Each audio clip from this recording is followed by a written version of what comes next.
आङो उन्दै उन्दै गथ'फोरखौ आङो जायहा थाखा फैसा गैया बा गोनां गोथोंनि खोथायाथ' बेलेग, जायहा थाखा फैसा गैया बेफोरखौबो आं बेखौनो बुंनो लुबैयोदि गावखौ थाखा फैसा गैया होननानै गावखौ गोरिब होननानै जों मालाबाबो लोरबां सानना लानो नाङा। माने जों जुदि गावखौ थाखा फैसा गैया, गावखौ जों जुदि लोरबां साननानै जुदि लायोबा जों जिउआव मालाबाबो दावगानो हानाय नङा। जोङो मा खालामनांगोन, जोंनि बे लोरबांखौ जोङो माबोरैहाय मोजाङाव लाबोनो, जोंनि गैयिखौ जोङो माबोरै मोजां लामायाव लाबोनो, बेखौसो जों जेब्लाबो सानबाय थानांगोन आरो।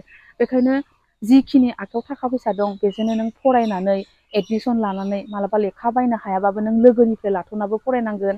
आरो मालाबा बे लेखाया लोगोनाव गैयाबाबो नोङो लाइब्रेरिफ्राव जिरक्स खालामनानैबो नों मा खालामनांगोन, फरायनांगोन। मानो होनबा नोङो जुजिनांगोन।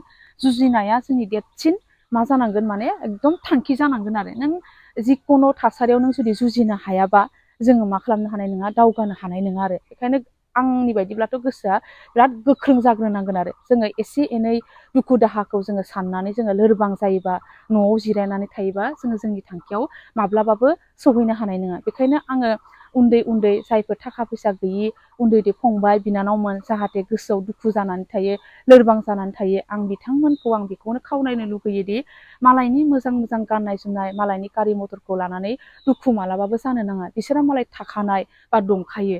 थाखानायखौ, गुबुननि थाखानायखौ जोंहा गैया होननानै जोङो मानो फरायसालियाव थांनो, जोंहा स्कुटि गैया, जोंहा बाइक गैया होननानै जों जुदि फरायसालियाव थाङालासिनो थायोबा बिनिख्रुइ बांसिन दुखुसो मोनसिनगोन। बेखायनो जोङो साइकेलजोंबाबो थांनानै बा बासजोंबाबो थांनानै जोङो फरायनांगोन, निजेनि थांखिखौ जोङो होसोग्रोनांगोन। जों निजेनि थांखियाव गसंनो हायोबानो बेबायदि बिल्डिं, बेबायदि गारि, थाखा फैसाया एभेलेबेल जोंनि जिउआव फैगोन आरो। आंनि बायदिब्लाथ' बेफोरबायदि थासारिजों जुजिनांगौबा गोबां माने गोसोआ माने गोहोगोरा जानांगोन आरो। जों माने थाखा फैसा गैया होननानै जों मालाबाबो जोङो फावसायनानै जोङो थानो नाङा आरो। मानो होनबाथाय जोंनो जुदि जोंनि थांखिया गोख्रों जायोबाथाय जोङो गावनाव जि दङ बेजोंनो जोङो मा खालामनो हायो, दावगालांनो हायो आरो। आंनियाथ' बै फरायनाय समाव माने जेनेबा आइबो गैला, आफाबो गैला, जोबोद खस्थ' जादोंमोन आरो आंनि जे थांखि होसोनाय समाव।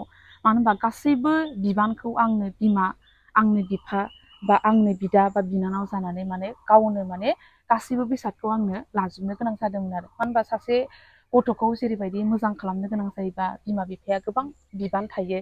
जेनेबा नोंनो स्कुलाव थांनाय समाव एडमिसननि फिसनिफ्राय लानानै किताब बायनायनिफ्राय लानानै टिउसन फिसनिफ्राय लानानै गासैबो बिमा बिफायानो गोबां बिबान थानानै नायबिजिरो। नाथाय आंहाथ' बै समाव रावबो गैयामोन। बे समाव आं माने गावनो, आंनो मा लेखाखौ नांगौ, आंनो एडमिसनाव बेसेबां फिस नांगौ, गासैबो एभ्रिथिं, गासैबो बेसादखौ माने आंनो खालामनो गोनां जादोंमोन आरो। बेयाव जोबोद खस्थ'बो मोनदोंमोन। मालाबा मालाबा गोसोआ मालाबा बायलांदोंमोनबो। नाथाय अब्लाबो मा खालामदोंमोन, आं जुदि आंनि बे दुखुखौ लानानै आंनि गोसोआ जुदि बायलाङोबा उनावथ' आङो बांसिन बिनिख्रुइ बांसिन दुखुसिनसो मोनहैबावगोन। बेखायनो आं मा खालामदों, आंनाव जिखिनि दं, जिखिनिजों आङो फरायनो आं हागोन, बेखिनिखौनो आङो जोबोद नाजाबोदों आरो। मालाबा समाव जुदि फैसा थोस'वा जायोब्लाबो मा खालामोमोन, जेनेबा लेखाफोरखौ बायनो हायाबाबो लाइब्रेरियाव थानाय लेखाफोरखौनो जिरक्स खालामनानै आं मा खालामदोंमोन, फरायदोंमोन आरो फरायनानै बिदिनो आङो मा खालामदों, गोबां खस्थ'नि गेजेरजों आङो माने इउनिभारसिटियाव आङो मास्टार डिग्रिखौ आङो एडमिसनखौ आङो लानो हादोंमोन आरो बे मास्टार डिग्रि फरायनायावबो मालाबा मालाबा हस्टेलाव थायोमोन, जेनेबा RCC3 हस्टेलाव थायोमोन। बे हस्टेलाव थानायावबो जानाय लोंनायनि फिस, गाननाय जोमनायनि फिस गोबां माने थाखा फैसा नांगौ जादोंमोन। आरो बेखिनिखौ माने न'निफ्राय जिखिनि आनैमोना हायो बेखिनि हरनायजोंनो आं मालाबा आंनि गाननाय जोमनाय ड्रेसफोरा एसेबां आं दामनि बायनो हायामोन। माने फैसा थाखा गैया नालाय आं बांसिन फरायनायखौ गोसो होयोमोन। गुबुना जुदि 500 थाखा 1000नि ड्रेस गानोबा आङो फेन्सि बाजाराव थांनानै 200 थाखानि सेन्देलफोरखौनो गानोमोन आरो 300 थाखानि बेगफोरखौनो लानानै आङो मा खालामोमोन, बेजोंनो आङो मा खालामोमोन, मास्टार डिग्रिखौ आङो फरायोमोन आरो। मानो होनबाथाय आं जेब्लाबो सानोमोन, आंनाव जिखिनि दं बेखिनिखौनो आङो लानानै आं मा सोलिनांगोन। आंनाव जुदि गैयाबा, आं जुदि गुबुननि मोजां मोजांखौ नुनानै आं जुदि लुबैयोबा आंहाथ' मा जागोन, आङो दुखुसो मोनगोन आरो। बेखायनो आं जेब्लाबो सानोमोन मा, आं बेफोरबायदि बेसादखौ बा दामि दामि बेसादखौ आङो देनाङो निजे साख्रि मोनोबा बा निजेनि आथिङाव गसङोबानो आङो हाजार हाजार बायनानै लानो हागोन होननानै बिदि होननानै गोसोखौ आङो बुरखायना दोनोमोन आरो बेनि गेजेरजोंनो माने आं गोबां खस्थ' खालामनानै माने गावनि थांखियाव आङो माने साक्सेस जानो हादों आरो।